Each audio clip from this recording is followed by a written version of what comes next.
Do you want to turn your photography passion into a thriving business? Well, here's exactly how I'd do it if I was starting from scratch in 2025. Hey, I'm Leah. I'm a wedding photographer and educator, and if you're looking to build something meaningful, you are in the right place. So let's get into it. Step one is you have to have a content strategy that works for you. So to start, I would pick a platform that works best for you.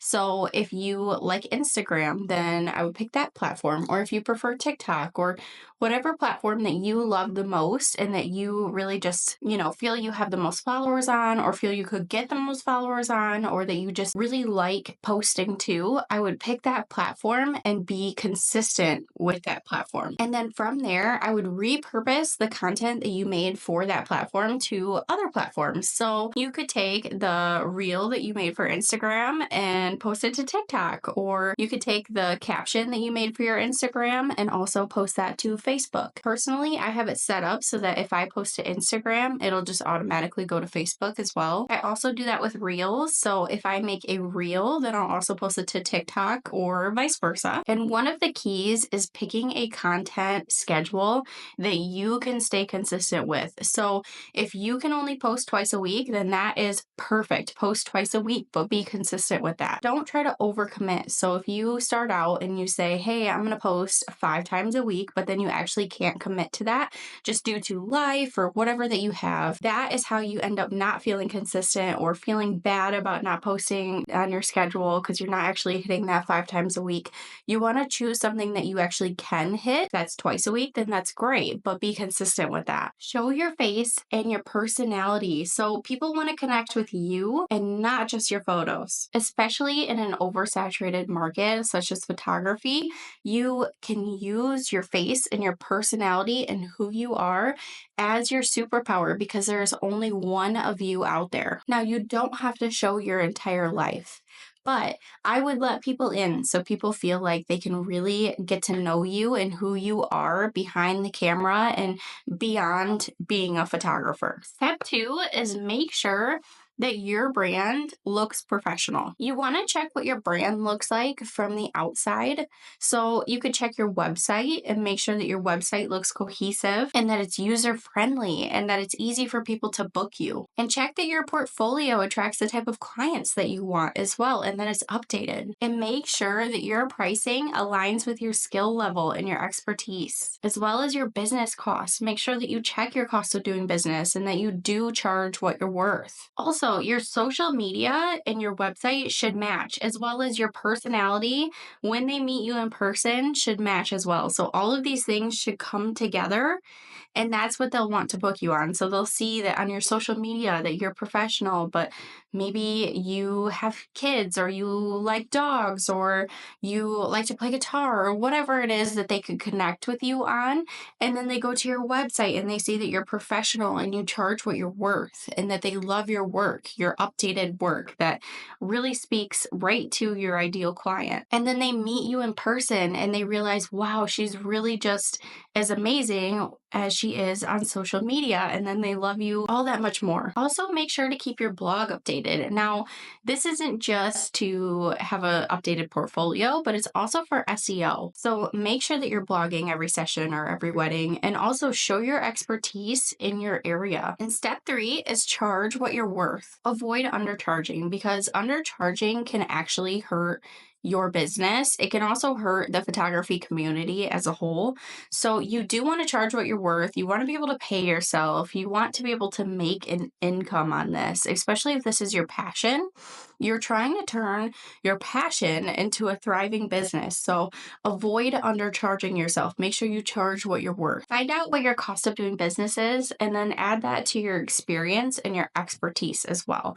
And that's what you should be charging. You should also be paying yourself. So make sure that you are doing that and value yourself. This is huge because the more that you value yourself, the more that other people will value you and your work as well. They will also pay for the experience that you provide and just who you are as well and being able to trust you and kind of get to know you. So make sure that you charge what you're worth and you value yourself. Step 4 is work on your SEO and blogging. Blogging really positions you as a leader in your area. So the more that you can talk about different venues in your area or places that you've been to or your experiences or expertise, the better. Other things you could write about is wedding venues in your area, best tips for engagement sessions, and client stories and featured weddings. SEO really helps you to get found on Google. The term is actually short for search engine optimization. When couples go searching for a photographer in your area, you want them to be able to find you. Step 5 is make booking you as easy as possible. Your booking process should be simple and smooth. I would not make your clients jump through hoops to book you. So I would make sure that your pricing, your inquiry process, and your contracts are clear and they're easy to navigate. You can actually do this from an outside point of view, so you could actually send it to yourself and make sure that it's easy for you to book yourself. Or you could send it to a friend as well and have them kind of go through the process and let you know what is really working or what isn't. Also, I would automate anywhere that you can automate for a seamless experience. Now, I wouldn't automate everything because people want to be able to talk to you, right? So I would not automate everything. But if there is areas of your process that could be automated, then I absolutely would. This is actually how I build my experience and my workflows, is that there are parts of it that are automated to help create that seamless experience. But I'm also actually speaking to my clients and not all of it is automated. And this actually leads me into step 6, which is build an amazing client experience. You really want people to love working with you so much that they want to go rave about you. And that's not only for you, but that's also for your client. That's what your client deserves. That's also what you deserve. So think about the little things and what would your client love if they were going through the booking process, or what would you love if you were going through the booking process? And I love to do something unexpected within my experience. I think that it really adds a great touch. So you could send them something, or you could, whatever it is, whatever that you feel you would love in a experience, your clients would probably love as well. So I would go that extra mile to really make them excited and happy and have that wonderful experience with you. And they're going to want to rave about you. You really want every client to be so excited to go to their friends and family and tell them all about the experience that you provide and just be so excited and grateful to be working with you.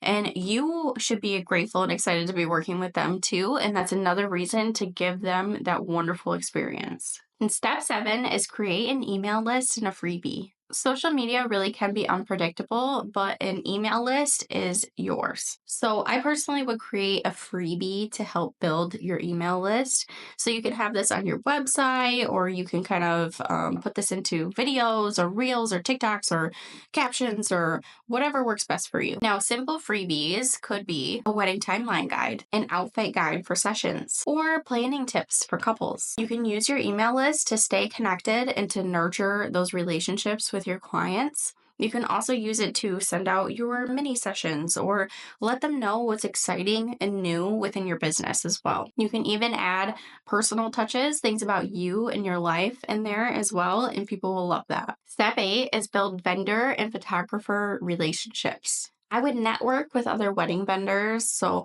florists, DJs, venues, any of these people, and I would treat them how you would want to be treated. So whether you're networking or you're actually working with them at a wedding, I would treat them how you want to be treated. You can send them photos if you want to. Just be really kind to them. You can refer them, take down their information. However, you can build those relationships, because the more that you build those relationships and you refer those vendors, the more that they're going to want to work with you and they're going to want to refer you as well. So it's really a win-win. Also, support other photographers. So if you're busy and you can't take on a session or a wedding, make sure that you refer them out to other photographers as well. Community over competition will always win. And the more that you think like this and you do this, the more that it's going to actually come back to you as well. Step 9 is be consistent and keep learning. Consistency will always outweigh perfection. So making sure that you are still showing up and you are posting and you are just showing people what you are doing and you're not too worried about everything being perfect. Because if you're too worried about that, then you won't get out there and you won't get that experience and you won't get those clients. So you do have to just be consistent and get yourself out there and don't be too worried about everything being perfect. And please always stay learning. You never really arrive in photography. The more that you can learn, the better. And it also helps to kind of keep the fire alive when it comes to photography. So if you're ever feeling burnt out, I do suggest that you go back and you learn something new. And I promise that this is going to light that spark and that fire again when you learn something new and you want to use it within your photos again. And education can be free. It can be YouTube videos like my channel. I'm going to give out lots of free information, or reels or TikToks or podcasts. And that hands-on practice can really go a long way as well. Even if you're 10 years in, you can still call a friend or family member and do a styled shoot and just something that'll light your soul on fire and give you that spark back. I promise that if you never stop improving, your future self and your future clients will thank you for that. All right, so that's it for today's video. But the final takeaway is you can build a business that you love from your passions. Just start. Stay consistent and continue learning. Also, I would love to know in the comments what's one thing that you are focusing on to build your business this year. And make sure that you grab my free pre-wedding day questionnaire in the description below, as well as please like and subscribe. I will be putting out videos weekly for photography tips, and keep building what you love, and I can't wait to see you next time.